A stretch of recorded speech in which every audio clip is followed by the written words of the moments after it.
Now, today's top stories and Power of 5 weather from News 5. Sponsored by Akron Children's Hospital. Good Sunday morning, Northeast Ohio, and this is the last weekend in August. Wednesday marks the start of September, which also happens to be the first constitutional deadline for the new state legislative districts. This week, the commission charged with drawing them crisscrossed the state to hear from you, starting with a stop in Cleveland.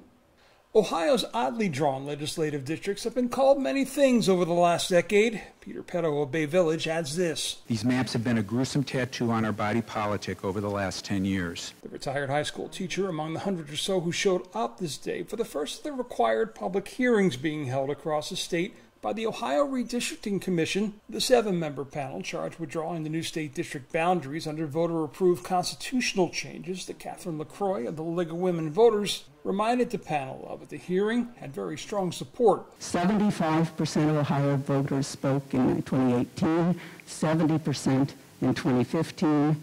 Draw lines in a way that respects our communities and is not politically biased. Several speakers, including Matt Coons, expressed concern over the fact that the commission was holding hearings without first having maps to comment on. We could have had hearings like this 6 months ago.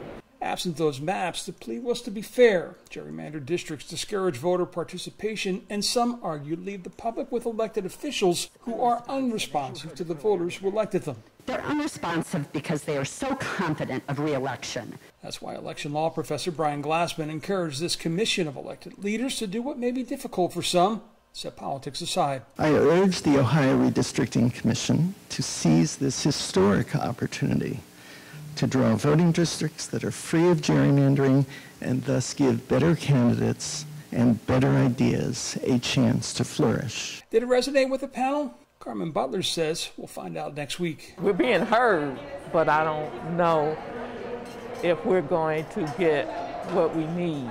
Well, September will also mark a return to session for the state legislature, and this week the State House Health Committee carved out 5 hours for a hearing on a highly controversial piece of legislation, one that would essentially ban vaccine mandates, not just COVID, all. In opening this hearing, the Health Committee's chair offered this lone point of agreement on House Bill 248. I'm sure that we will be chastised today by both sides. And over the next several hours, the panel would hear from both sides for and against House Bill 248, a measure that would block agencies, schools, child care providers, and others from requiring vaccinations, not just for COVID, but all illnesses. Personal freedom of choice was a main argument by those in favor. Our bodies are our property, not the government's, not a corporation. This bill is not about whether vaccines work or not. It's not about 5G or whether you believe that vaccines make you magnetic, or even whether you're for or against them. It's about freedom. Those opposed argued failure by even a few to get vaccines is a threat to all. This bill, simply put, is dangerous. It flies in the face of common sense and science. They heard from healthcare professionals who were against the legislation. As healthcare workers, I'm here to tell you, we are exhausted. And others who are for it. We worked last year through COVID, and we lived through all of this. We didn't have a vaccine last year. We got our antibodies, and we're starting to see COVID now. We're doing really well.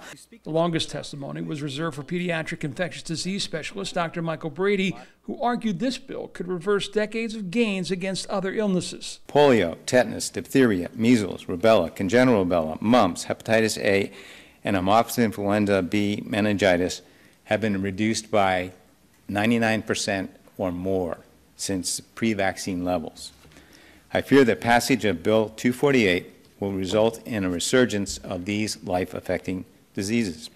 And there was never going to be an up or down vote on this week. They just essentially wanted to get the public testimony out of the way so they can move with speed when the legislature returns in September. Well, the buzzword in Washington this summer has been infrastructure. And in all this talk of infrastructure, overlooked is one of the biggest infrastructure projects in all of Ohio history, $3 billion. And it's happening right here in Cleveland. And it's one you may never notice because it's essentially under Greater Cleveland, but it's already making a difference.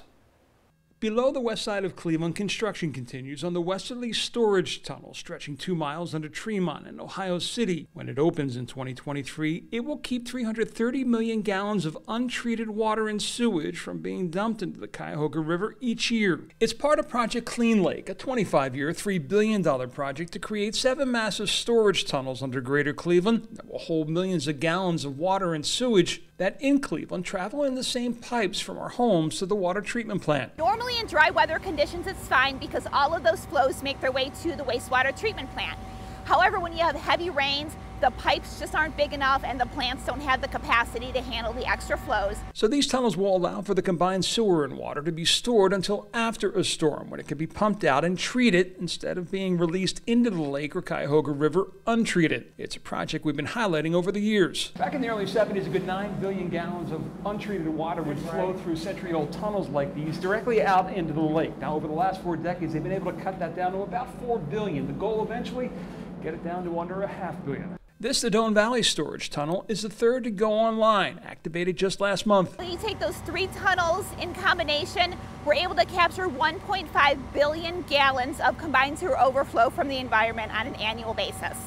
And the $3 billion project right now is $500 million under budget, which is good news because it's 100% ratepayer funded by you. We're at Democracy 2021. I'm John Kasich. Enjoy your Sunday. Today is going to be the last scorching day with temperatures into the upper 80s and lower 90s, feeling even hotter. And that's because a cold front's going to move through. Plus, our showers and storms are going to be increasing throughout the day. There's that cold front out to the west. That's going to be moving toward us, sliding through Monday and into Tuesday. And then after that front moves through, we're going to get some drier and cooler weather. Here's what today looks like. We will have a couple isolated showers and storms over the next few hours likely, but they become more likely with time. So by the late afternoon into this evening and continuing tonight, we could see some gusty winds with these storms and also some heavy rain that could lead to flooding. Tomorrow, we'll have another round of some of these scattered hit and miss showers and storms. And then by Tuesday, we're going to have the remnants from the tropical system and storm. It's a hurricane right now, but at that point from Ida, it'll just be the remnants of it, most likely to our south and east. We'll be drying out by the end of the week. Sponsored by Akron Children's Hospital.